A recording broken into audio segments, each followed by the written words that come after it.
Gracias. Vamos a abordar la crisis en Argentina. Sí, nos metemos en el capítulo de la economía de Argentina. Estos días les estuvimos dando cómo está el dólar blue, que sigue subiendo y mucho, cómo está la inflación, también arriba de 113%, 113,5% para tener una referencia, la anual estoy hablando.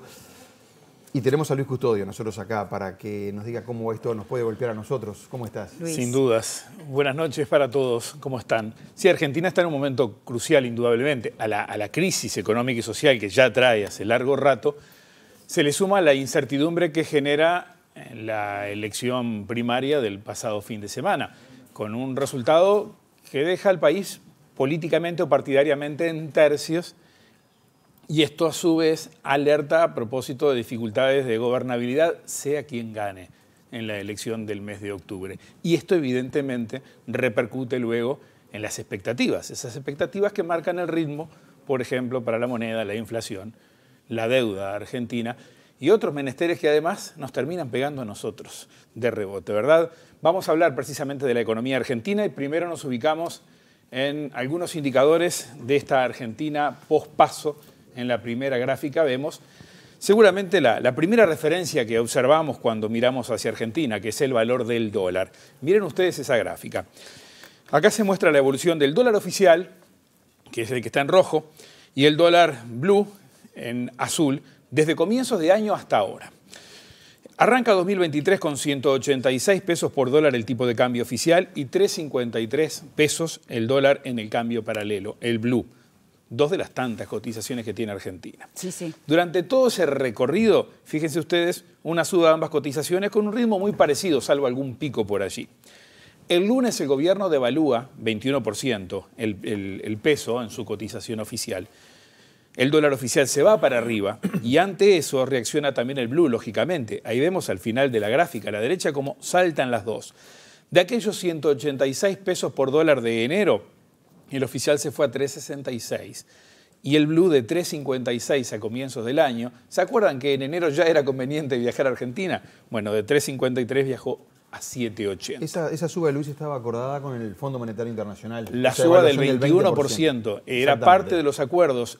No lo dice claramente, no lo expresa Sergio Massa, ministro de Economía y candidato, cuando hacen los anuncios el lunes, pero sí hay un comunicado del Fondo Monetario Internacional donde valora positivamente esto y hace referencia a cuánto este tipo de medidas pueden ayudar en la reunión que la semana que viene, el 23, va a haber tratando de cerrar el acuerdo. Deja de alguna manera implícito que esto estaba acordado. El dólar oficial en esa gráfica que veíamos recién subió alrededor de 97% en ese periodo, en lo que va del año, y el blue 120%. Y la tendencia es que siga creciendo. Vamos a la segunda placa a ver otras dimensiones de esta situación en Argentina.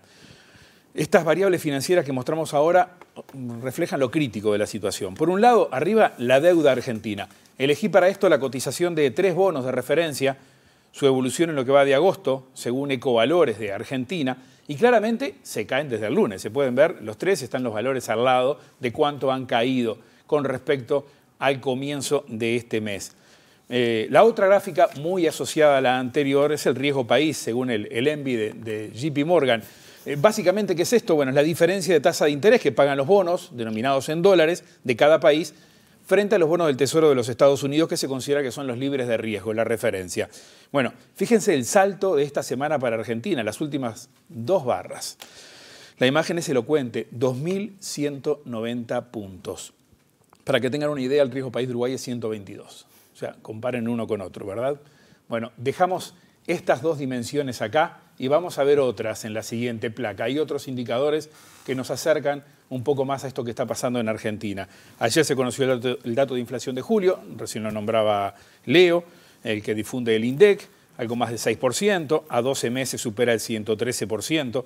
Para que tengan una idea de referencia, ese 113% para Argentina a 12 meses, acá estamos en algo menos del 5% acumulado para el mismo periodo, es abismal la diferencia. La gráfica muestra desde 2021 a la fecha, datos mensuales, y a diciembre la proyección oficial es de 140 en el año. En el sector privado se habla incluso de algo más. El otro dato, la otra gráfica, es la tasa de interés de referencia en pesos que define el costo del dinero. Esto es información del Banco Central de la República Argentina y ahí lo que intenté mostrar es la evolución de junio hasta hoy. Se ajustó el alza el lunes, en la misma medida en la cual el gobierno argentino devaluó la moneda. Un salto que llevó la tasa efectiva anual a 209%.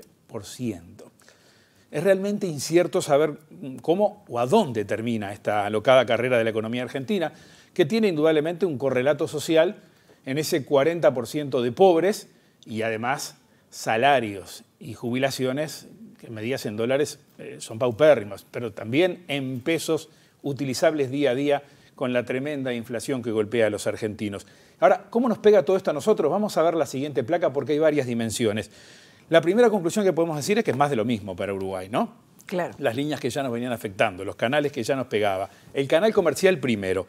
Esta gráfica muestra la evolución de las exportaciones de Uruguay hacia Argentina y de las importaciones desde Argentina a Uruguay. Es información de Uruguay 21. Las barras azules son las exportaciones. Las rojas, las importaciones. Fíjense cómo evolucionan. La balanza es notoriamente desfavorable desde hace ya largo rato. La diferencia es enorme. Esto está ocurriendo en un contexto donde la diferencia de precios en uno y otro país es muy grande. Los productos argentinos en las góndolas uruguayas son cada vez más, desplazan en varios rubros a la industria local, a su vez con una enorme cantidad de trabas que tienen los exportadores uruguayos para tratar de concretar sus ventas al exterior por controles y demás. Bueno, lo hacen ajustando indudablemente sus ganancias lo más posible. Y cuando el trámite habilitante, que ya de por sí es complejo, demora semanas o un mes, bueno, a veces la operación hay que deshacerla, porque aquellos números de hace un mes con esta Argentina sacudida ya no sirven. Es un problema enorme y termina muchas veces cancelándose operaciones porque los precios cambiaron. Es muy difícil para el exportador uruguayo. Y tengamos en cuenta que hay muchos rubros, sobre todo industriales, manufacturados, donde Argentina es el más importante o el único mercado posible para los productos uruguayos. Por eso es muy complejo este canal desde el punto de vista de las exportaciones. Y esas importaciones que además llegan, bueno, como decíamos, copan la góndola y desplazan acá. Vamos a ver otra dimensión de esta situación y cómo nos pega a nosotros. Esto es un trabajo que hace regularmente el Observatorio Económico de la Universidad Católica en su campus Salto. Lo que releva es una canasta de bienes en Salto y en Concordia, del otro lado del puente que pasa sobre la represa de Salto Grande. Acá está la evolución desde 2015, que fue cuando empezaron a hacer este trabajo. El índice de precios de frontera, así se llama, y según ese indicador, Salto está 126% más caro que Concordia. En algunos rubros la diferencia es 200 y pico %. Y hace ya casi 2 años, fíjense ustedes que este índice está por encima del 100. Y más allá de que mejoró un poquito, 146 el anterior, 123 este, la diferencia es tan grande que estamos absolutamente fuera de carrera. El trasiego de los salteños hacia la otra orilla ya no es novedad, lo vemos siempre, es cosa de todos los días, es tremendo para los comerciantes y para los trabajadores que pierden sus empleos en esos comercios que tienen problemas. Pero a su vez, esta realidad es una enorme barrera también para el turismo, para que lleguen turistas desde Argentina a Uruguay. Y acá hay otro indicador que nos puede ayudar en la siguiente placa a reflejar esto que tiene que ver con el turismo. Veamos. En esta placa lo que vemos es otro trabajo de la Universidad Católica de Salto. Es reciente, empezaron a publicarlo ahora, no tiene comparación hacia atrás. Y lo que muestra son los precios entre las termas de Federación en Argentina y las de Daymán. 151% promedio, fíjense ustedes, cafetería la diferencia 213, en plato principal 150%, en la hotelería el que es menor es un 70%. El resultado es que los argentinos optan por quedarse de ese lado y algunos uruguayos terminan cruzando.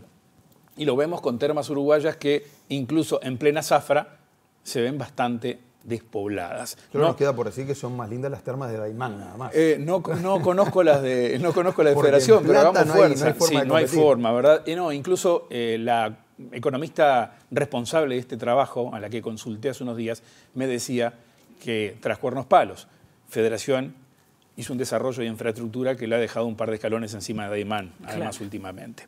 Un apunte más a todo esto, ¿no? A estas dimensiones que estábamos viendo. El contrabando, porque hablamos del comercio formal, el contrabando de productos argentinos están en las ferias de todo el territorio nacional. No hablamos de Salto, Paysandú y solo Montevideo, en todo el territorio. y eso es tremendo. Vamos a retomar el turismo para mostrar la última placa, por favor, porque acá hay otra información que es muy relevante. Al igual que la balanza comercial desfavorable de la que hablábamos recién, importaciones e exportaciones y exportaciones, bueno, la balanza turística está acá y es negativa para Uruguay, y esto es histórico. La autoría de esta gráfica le corresponde al economista Javier de Aedo.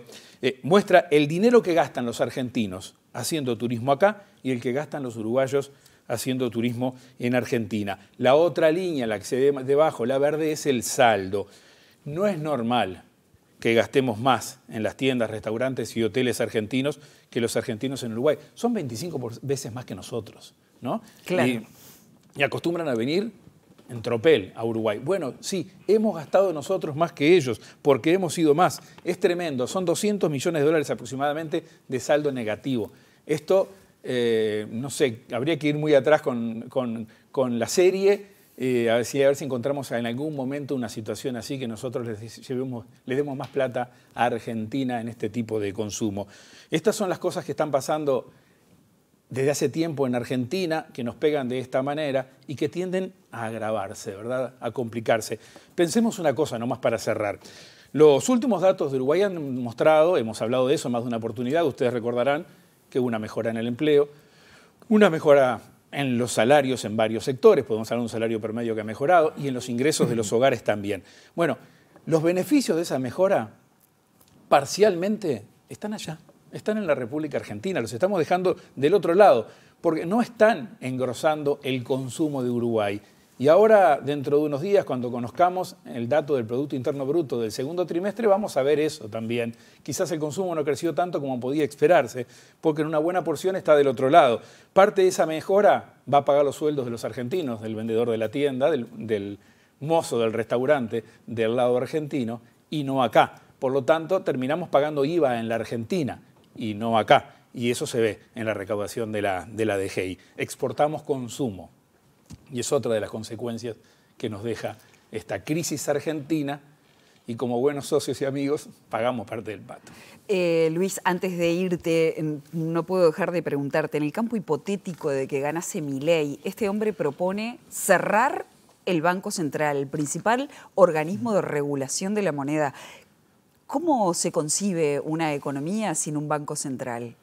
Es complejo. Lo que me animo a decirte ahora, en unos segundos, es que soy absolutamente escéptico de que eso algún día vaya a ocurrir. Dijo esas que era cosas se vayan a cumplir. Sí, está bien. Hay mucho ruido ahora y hay muchas cosas que se dicen en campaña que luego, y esto ya es más análisis político que económico, me estoy metiendo en un terreno que no es, pero hay mucha gente que ha dicho este es el efecto Milei. Yo creo que es el efecto Paso, que es el efecto de un país en tercios, electoralmente por lo menos en esta instancia. Porque en cualquiera de los tres casos hay dificultades luego para llevar adelante un gobierno de la manera en que han quedado divididas las opciones que han hecho los ciudadanos argentinos. Faltan 2 meses para la elección. Veamos qué ocurre, ¿sí?